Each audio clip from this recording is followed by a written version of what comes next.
എൻ്റെ പേര് ബിജി. ഞാൻ വെലങ്ങാട് നിന്ന് വരുന്നു. ഞാൻ ആദ്യമായിട്ട് ധ്യാനം കൂടാൻ വന്നത് ജനുവരി 7-ാം തീയതിയാണ്. എനിക്ക് 6 വർഷമായിട്ട് പൈൽസിൻ്റെ അസുഖം ഉണ്ടായിരുന്നു. കണ്ടോ, 6 വർഷമായിട്ട് മൂലക്കുരുവിൻ്റെ അസുഖം, പൈൽസ്. ഇതൊന്നും പെട്ടെന്ന് മാറുന്ന അസുഖം എന്നല്ലാട്ടതൊന്നും. ഓപ്പറേഷൻ പറഞ്ഞിരുന്നു. അച്ഛൻ ഇവിടെ വിളിച്ചു പറഞ്ഞു പൈൽസിൻ്റെ അസുഖം മാറുന്നതായിട്ട്. കഴിഞ്ഞ വർഷം ജനുവരി 7-ാം തീയതി ആ ധ്യാനത്തിൽ വന്ന് പങ്കെടുത്തപ്പോഴാണ് അച്ഛൻ വിളിച്ചു പറഞ്ഞത്. അപ്പോൾ തന്നെ എൻ്റെ പിന്നെ എനിക്ക് അസുഖം ഉണ്ടായി. പിന്നെ ഒരു വർഷമായിട്ട് അപ്പോൾ ഈ വർഷം ജനുവരി 7-ാം തീയതി ആകുമ്പോൾ ഒരു വർഷം തികയാണ്. ഇതുവരെ ആ രോഗം ഉണ്ടായി. നല്ലൊരു കൈയ്യടി കൊടുത്തേ കർത്താവിന്. കേട്ടോ, ഇത് നിസ്സാര സൗഖ്യമില്ല. അച്ഛൻ്റെ മേശപ്പുറത്ത് ഒരു സൗഖ്യം ഇരിക്കുന്നുണ്ട്. മേശപ്പുറത്ത് ഒരു ചേച്ചി അവിടെ ഇവിടേക്ക് ഓരോ കൺവെൻഷന് മുമ്പേ ഓരോരുത്തർ ചിലർക്ക് വയസ്സായവരൊക്കെയാണ്. അപ്പോൾ അവരെഴുതി തന്നു പോകും, കുട്ടികൾക്ക് ഇങ്ങോട്ട് വരാനൊക്കെ ബുദ്ധിമുട്ടും. അവർ 30 വർഷമായ പൈൽസ്, അതിഭയങ്കരമായ പൈൽസ്. ആ ചേച്ചി അതിൽ എഴുതി വെച്ചിരിക്കുക, വലിയ അക്ഷരത്തിൽ ഇങ്ങനെ എഴുതിക്കുക. 30 വർഷമായിട്ടുള്ള പൈൽസ് രോഗമായിരുന്നു. അതാണ് മാറിക്കിട്ടിയത്. ഈ എൽറോഹ ശുശ്രൂഷ ഏതാ കണ്ടതെന്ന് ഞാൻ ഓർക്കണില്ല. അവിടെ എൻ്റെ മേശപ്പുറത്ത് ഇരിക്കുന്നുണ്ട് ആ സാക്ഷ്യം. അപ്പോൾ അത് കണ്ട് പ്രാർത്ഥിച്ചപ്പോൾ അച്ഛൻ വിളിച്ച് പറഞ്ഞു അതോട് വിശേഷം ഇതുവരെ എനിക്ക് പൈൽസ് രോഗം ഉണ്ടായിട്ടില്ല. കണ്ടോ, അപ്പോൾ അതൊക്കെ നിസ്സാര അത്ഭുതമല്ല കേട്ടത്. അടുത്തത് രണ്ടാമത്തെ സാക്ഷ്യം. 5 വർഷമായി എനിക്ക് കിഡ്നി സ്റ്റോൺ ഉണ്ടായിരുന്നു.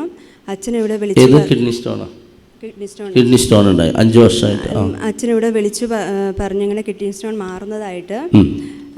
പിന്നെ അതിനുശേഷം അതും ആ ധ്യാനത്തിൽ തന്നെ ഉണ്ടായേ. ധ്യാനത്തിൽ തന്നെ കിഡ്നി സ്റ്റോൺ മാറുന്നതായിട്ട് അച്ഛൻ വിളിച്ചു പറഞ്ഞു, അതും മാറിയില്ലേ. അതിനുശേഷം കൗൺസിലിങ്ങിന് ചെന്നപ്പോൾ ബ്രദർ എന്നോട് ചോദിച്ചു പച്ചമരുന്ന് കഴിക്കുന്നതായിട്ട് കാണുന്നുണ്ട്, അതെന്താണെന്ന് ചോദിച്ചു. അപ്പം ഞാൻ പറഞ്ഞു കിഡ്നി സ്റ്റോണിന് വേണ്ടിയിട്ടാണ്. അപ്പം ബ്രദർ പറഞ്ഞു പൂർണ്ണമായിട്ടും ഈശോ അത് മാറ്റിയിട്ടുണ്ടെന്ന് പറഞ്ഞു. കണ്ടോ, അത് പിന്നെ ഇതുവരെ എനിക്ക് കിഡ്നി സ്റ്റോൺ ഉണ്ടായിട്ടില്ല. അടുത്തത് എന്തൊരു വലിയ സൗഖ്യങ്ങളാണ്. മൂന്നാമത്തെ സാക്ഷ്യം. വർഷങ്ങളായിട്ട് എൻ്റെ മോന് പഠിച്ചുകൊണ്ടിരിക്കുമ്പം അവന് തുമ്മൽ വരുമായിരുന്നു.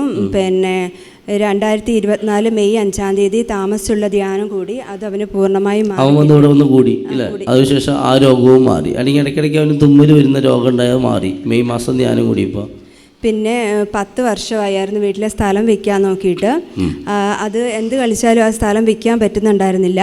ഇവിടെ വന്ന് ധ്യാനം കൂടുകയും പിന്നെ അത്ഭുത ജപമാല കൂടി പിന്നെ ദശാംശം കൊടുക്കാമെന്ന് നേർന്നു. 33 ദിവസം പിന്നെ ബന്ധന പ്രാർത്ഥന ചൊല്ലിയതിൻ്റെ ഫലമായി 22-ാമത്തെ ദിവസം എനിക്ക് സ്ഥലം വിറ്റ് കിട്ടുകയും ചെയ്തു. കരങ്ങളടിച്ച് നന്ദി പറഞ്ഞേ. കണ്ടോ, എന്തൊരു നല്ല സാക്ഷിയാണ്. ഇവിടെ വന്ന് ധ്യാനിച്ചിന്ന് കിട്ടിയ ബോധ്യത്തിൽ ഓരോന്നും ചെയ്തപ്പോൾ ഉണ്ടായ അത്ഭുതങ്ങൾ. ദശാംശം കൊടുക്കാമെന്ന് പറഞ്ഞു. കഴിഞ്ഞു അല്ലേ. Praise the Lord.